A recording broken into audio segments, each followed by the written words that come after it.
사랑합니다. 오늘 저희가 함께 읽은 73편은 이제 시편 전체 크게 5권, 5묶음으로 되어 있는 그 권 중에서 세 번째 권, 제3권의 첫 번째 시입니다. 1권과 2권, 그러니까 시편 1편부터 72편까지는 거의 대부분이 다윗의 시였습니다. 근데 제3권에서는 다윗의 시가 거의 안 나와요. 거의 안 나오고 이제 아삽의 시가 절반 정도를 차지합니다. 오늘 73편부터 83편까지 이제 아삽의 시인데, 아삽은 쉽게 말하면 그냥 찬양 대장입니다. 다윗의 시대 때 이제 활약했던 인물인데, 다윗이 오베데돔 집에 이제 법궤, 언약궤가 있을 때 다윗이 성전을 완성하고 그리고 이제 법궤를 가지고 오죠. 그때 법궤가 이제 이동을 할 때 그 법궤 앞에서 악기를 들고서 찬양을 했던 사람이 이 아삽입니다. 그리고 이후에도 이제 하나님 앞에 제사를 드릴 때 그 제사의 찬양을 총 책임졌던 사람이 바로 이 아삽이에요. 아삽이 그러니까 어느 정도로 뛰어나고 또 탁월을 했는지, 그리고 아마 상상하기로는 이스라엘 백성들이 굉장히 좋아한, 굉장히 사랑한 찬양 대장이었던 것 같습니다. 왜냐하면 대략 300년이 지난 후인데, 히스기야 왕 때, 그때 이제 히스기야 왕이 개혁을 일으키면서 그 개혁 운동과 함께 찬양을 함께 일으키는데, 그때 찬양을 명령할 때 백성들이 함께 불렀던 찬양이 아삽이 지은 시라고 성경에 기록되어 있습니다. 그러니까 300년 동안이나 이스라엘 백성들이 성전에 모여서 찬양할 때 아삽의 시, 아삽이 지은 노래를 가지고 찬양을 했다는 거죠.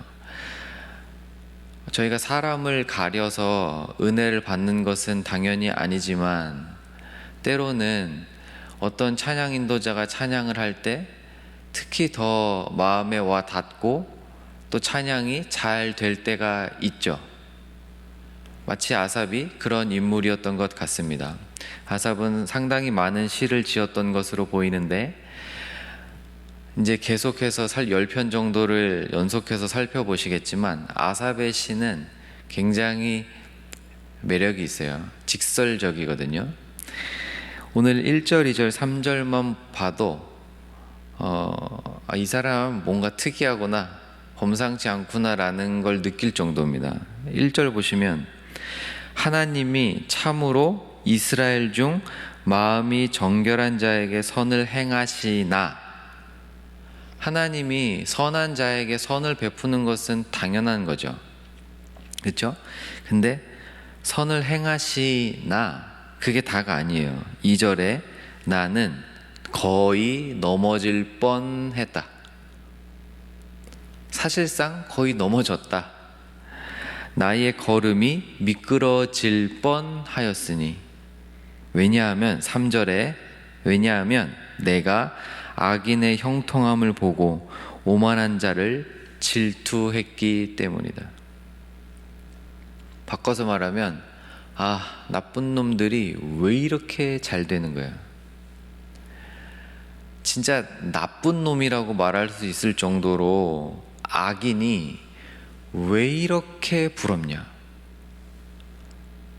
왜 이렇게 쟤네는 갈수록 부자가 되고, 왜 이렇게 저 녀석들은 갈수록 돈이 많아지고, 입으로는 함부로 말하고 사람들 깔보고 심지어 하나님한테도 막 뭐라고 해대는 저 인간들이 왜 이렇게 잘 사냐? 갈수록 살이 쪄서 뒤뚱뒤뚱 걸어다닐 정도다. 하는 일마다 잘 되고 손대는 일마다 잘 되고 사람들한테 인기가 높아지고 자식도 잘 나가고, 너무 배가 아프다. 그래서 어느 정도냐? 하나님 믿는 걸 포기할 뻔했다. 미끄러질 뻔했다. 미끄러질 뻔. 나중에 보겠지만 하나님이 붙들고 계시지 않았으면 넘어진 겁니다. 이게 이제 아삽이라는 그 개인의 특징이에요. 아삽은 사실 거리끼지 않고 말하거든요. 4절부터 계속해서 12절까지 그 악인들의 특징을 말해줍니다. 4절에 죽을 때도 고통이 없고 힘은 강건하고, 최고의 축복 아닙니까? 나이가 들어서 정말 늙었다고 표현할 수 있을 정도로 나이가 들었는데 힘이 강건해요. 최고의 복 중 하나죠. 5절, 사람들이 당하는 고난이 그들에게는 없고 사람들이 당하는 재앙도 그들에게는 없다. 6절에, 그래서 교만이 그들의 목걸이가 되고 강포가 그들의 옷이고 살찌무도 그들의 눈이 솟아나고 그들의 소득은 마음의 소원보다 많고. 이거 엄청나지 않습니까? 마음으로 바라는 것보다 돈을 더 잘 벌어요. 8절, 9절, 10절, 11절 계속해서 이제 이 사람들이 짓는 죄들을 말해줍니다. 그 중에 하이라이트는 11절인데, 하나님이 어찌 알랴? 하나님이 이걸 어떻게 알겠냐? 지존자에게 지식이 있으랴? 하나님이 모든 거를 어떻게 아냐? 라고 말하고 다닌다는 거예요. 그래서 하나님의 백성들도 그 말에 홀려가지고 맨날 이 사람들한테 끌려다닌다는 겁니다. 그래서 13절에 솔직하게 고백합니다. 이게 찬양이잖아요. 시편에 적힌 시. 13절, 내가 내 마음을 깨끗하게 하며 내 손을 씻어서 무죄하다 한 것이 실로 헛되구나. 성도의 삶은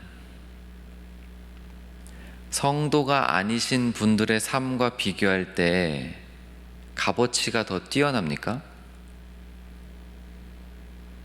물론 인생을 이렇게 비교한다는 게 넌센스지만, 그래도 비교를 해본다면 신앙인의 삶과 비신앙인의 삶의 가치는 다릅니까? 전도서의 표현을 빌리면 비성도의 삶은 헛되고 성도의 삶은 헛되지 않습니까? 성도의 삶도 헛돼요. 이건 제 말이 아니라 전도서의 이야기죠. 인생이 헛됩니다. 진실로 값어치 있는 것들 앞에서 인생을 내어놓으면 아무리 탁월하고 아무리 신앙생활 잘한다고 하는 성도의 삶을 가져다 놔도 헛되다는 거예요. 스가랴서에 보시면 하나님 앞에 여호수아 제사장이 섭니다. 근데 그때 하나님이 대제사장 여호수아, 성경에 보면 의인이라고 표현되어 있고 거룩한이라고 표현되어 있는 그 여호수아의 삶을 하나님 뭐라고 표현하시냐면, 뭐가 내 앞에 서 있는 거냐?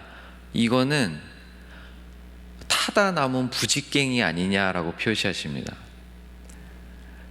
그러니까 하나님 앞에 인생은 그 인생 자체가 값없다 덧없다 이런 의미보다는 정말 고귀하고 정말 아름다우시고 정말 선하시고 정의로우시고 영광스러우신 그 하나님의 영광 앞에 인생을 갖다 놓으면 정말 덧없다는 거예요. 13절의 고백이 사실 그런 겁니다. 물론 이 시인은 지금 눈앞에 보이는 이 세상이 굴러가는 방식들, 약육강식과 돈과 권세에 압제당하는 이 사회의 모습들, 심지어 하나님의 백성들도 그 앞에 무너지는 걸 보고 나조차도 내 마음이 흔들리는 걸 보면서 하는 고백이지만, 동시에 이렇게 마음이 무너지는 이유는 정말 귀한 걸 알고 있기 때문이에요. 원래 이러면 안 되는 거 아니냐, 원래 이렇게 사람의 인생이 흘러가면 안 되는 거 아니냐, 돈으로 세상이 흘러가면 안 되는 거 아니냐, 힘 앞에 다 굴복하면 안 되는 거 아니냐, 선한 것이 이기고 악한 것이 져야 맞는 것 아니냐, 이 믿음이 있기 때문에 무너지는 거죠. 내가 내 마음을 깨끗하게 하며 내 손을 씻어서 무죄하다 한 것, 이렇게 살려고 부단히 애를 쓰는데, 진짜 몸부림을 치는데, 아침마다 새벽을 깨워 주의 전에 나와 말씀을 받고 기도하며 하루를 시작하고, 정말 중요한 일을 선택해야 할 때 내 마음이 주님의 원하시는 것을 택하려고 몸부림치면서 사는 이게 헛되어 보일 정도다. 어떻게 살아야 되는 거냐라고 솔직하게 노래를 하는 거죠. 16절, 17절, 16절에 이것도 솔직하게 고백합니다. 내가 어쩌면 이를 알까 하여. 도대체 이 문제를 어떻게 받아들여야 되냐, 어떻게 해결해야 되냐. 내가 찬양 인도자인데, 내가 백성들을 대표하고 백성들 앞에서, 제사 앞에서 찬양을 총책임지는 찬양 인도자로서 내가 도대체 이 문제를 어떻게 해결해야, 어떻게 이해해야 하나님 앞에 바르게 찬양할 수 있을까, 이 고민을 가지고 있는 거예요. 16절, 내가 어떻게 하면 이를 알까, 이해할까 하여 생각한즉. 깊이 고민했다는 단어입니다. 깊이 고민한즉 뭘 얻었냐면 그것이 내게 심한 고통이 됐다. 원어 직역하면 눈이 아프다입니다. 원래 눈 아프면 두통 오잖아요. 골똘하고 고민하고 고민했는데 답이 없는 거예요. 해결할 능력도 없는 거예요. 아이고 머리야 라는 겁니다. 근데 바로 그 다음 절에 답을 얻어요. 17절 이렇게 합니다. 하나님의 성소에 들어갈 때야 내가 깨달았습니다. 인생의 끝에 하나님이 심판하시는군요. 하나님께서 그 인생이 행한 대로 거두시는군요. 하나님은 전능하신 심판 주님, 심판의 주인이시군요. 이걸 깨닫습니다. 어디서 깨닫습니까? 성소에서 깨달아요. 하나님께서 깨닫게 하시는 겁니다. 저희가 함께 읽었던 23절, 24절 말씀 보시면 23절, 내가 항상 주와 함께하니 주께서 내 오른손을 붙들고 계셨네요. 하나님이 내 오른손 붙들고 계시지 않았으면 나 넘어졌겠군요. 미끄러졌겠군요. 하나님 믿는 신앙 포기했겠군요. 교회 나갈 필요 없다고 집안에 박혀 있겠군요. 지금 이거를 찬양 인도자가 고백하는 겁니다. 24절, 주의 교훈으로 나를 인도하시고. 항상 인도하신다는 단어거든요. 과거에도 인도하셨고 지금도 인도하고 계시고, 과거에 못 느꼈는데 내 눈앞에 보이는 것만 보여서 나 신앙 포기할 뻔할 정도로 미끄러질 뻔할 정도였는데도 알고 보니 그때도 나의 삶을 인도하고 계셨군요. 그리고 앞으로도 인도하시겠군요. 그래서 결국 어디까지? 후에는 영광으로 나를 인도하시는군요. 맨 마지막 절에 하나님께 가까이함이 내게 복이라. 내가 주 여호와를 나의 피난처로 삼아 주의 모든 행적을 전파하리이다. 아멘. 이게 성도의 인생인 것 같습니다. 저희도 때로는 눈에 보이는 것에 휘청휘청 하죠. 눈에 보이는 것에 마음이 왔다 갔다 합니다. 그러나 이 말씀이 기억이 나셨으면 좋겠습니다. 내가 아무리 머리 굴려도, 내가 아무리 과거의 경험 뒤져도, 다른 교회가 어쩌네 저쩌네, 다른 사람이 어쩌네 저쩌네 아무리 비교하고 연구하고 공부해도 내 머리로는 깨달아지지 않습니다. 두통만 생깁니다. 저희가 진정한 지혜, 정말 인생의 위기가 왔을 때 흔들리지 않는 그 힘, 그 믿음, 그 지혜는 어디서 얻는 겁니까? 성전에서 얻는 겁니다. 하나님의 말씀을 받는 성전에서.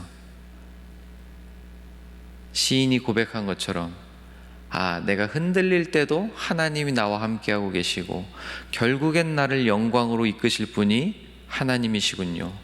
이러한 깨달음은 사람의 머리에서 나오는 것이 아니라 성령께서 감동하실 때, 성령께서 계시해 주실 때, 눈을 열어 보여주실 때 얻는 힘입니다. 간절히 바라기는 오늘 하루가 이런 은혜를 충만하게 누리시는 하루 되시기를 주님의 이름으로 축원드립니다.